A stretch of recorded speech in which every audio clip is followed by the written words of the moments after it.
Well, people don't do that. They don't sit down and think, all right, let's figure it out. You've got a life. It's hard, obviously. It's like 3 years from now, you can have what you need.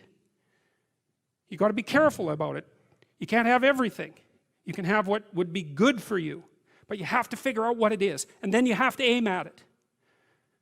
Well, my experience with people has been if they figure out what it is that would be good for them, and then they aim at it, then they get it. And it's strange because they don't it's a strange thing. It's not quite that simple because you may formulate an idea about what would be good for you, and then you take 10 steps towards that, and you find out that your formulation was a bit off, and so you have to reformulate your goal. So you're kind of going like this as you move towards the goal. But a huge part of the reason that people fail is because they don't ever set up the criteria for success. And so since success is a very narrow line and very unlikely, the probability that you're going to stumble on it randomly is 0.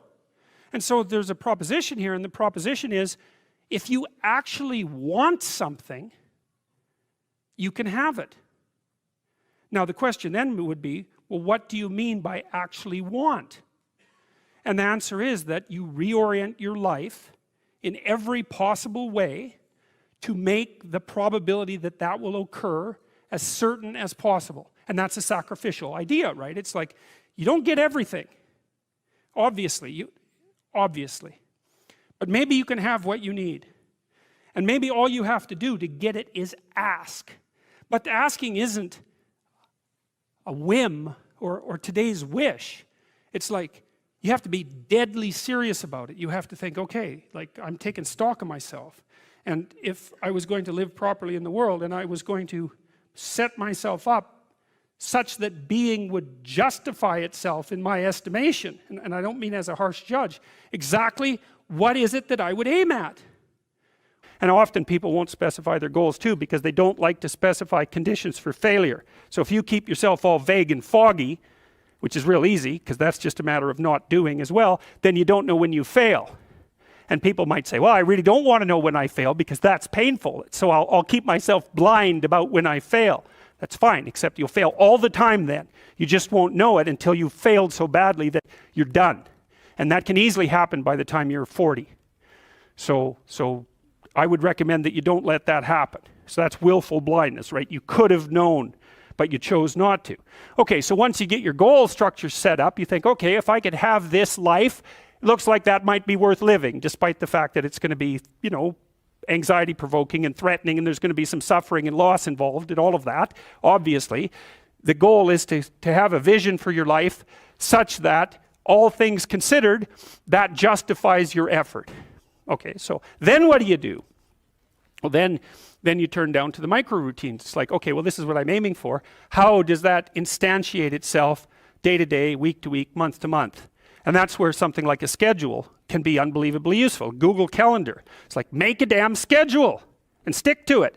Okay, so what's the rule with the schedule? It's not a bloody prison. That's the first thing that people do wrong. They say, well, I don't like to follow a schedule. Well, it's like, well, what kind of schedule are you setting up? Well, I have to do this, then I have to do this, then I have to do this, and then I just go play video games because who wants to do all these things that I have to do? It's like, wrong. Set the damn schedule up so that you have the day you want. That's the trick. It's like, okay, I've got tomorrow.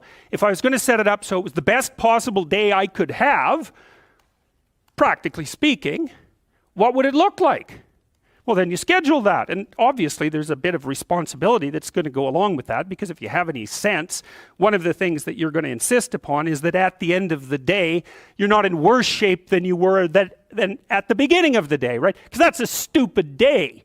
If you have a bunch of those in a row, you just dig yourself a hole and then you bury yourself in it. It's like, sorry, that's just not a good strategy.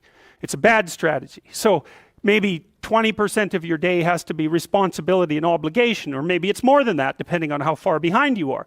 But even that, you can ask yourself, okay, well, I've got these responsibilities. I have to schedule the damn things in. What's the right ratio of responsibility to reward?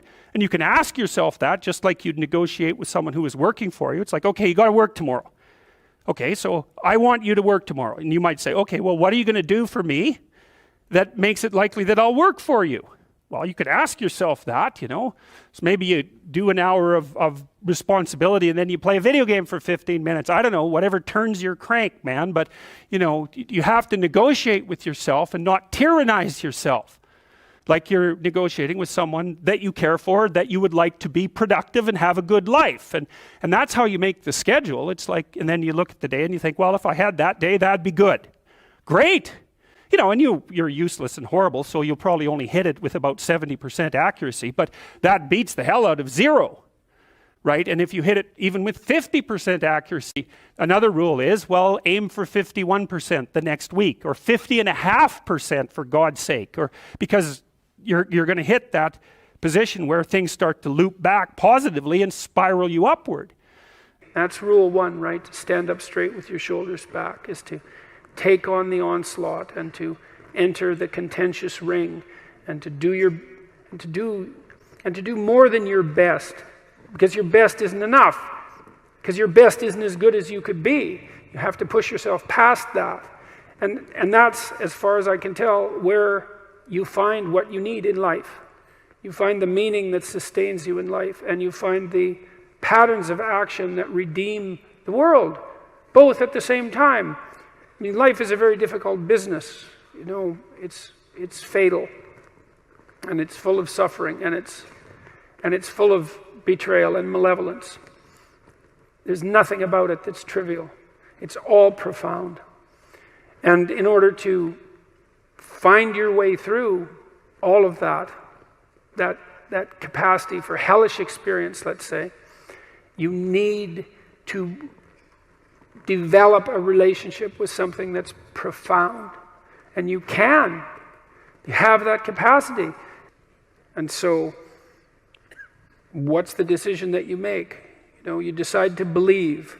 You know, it's a risk, an existential risk. It's an act of faith.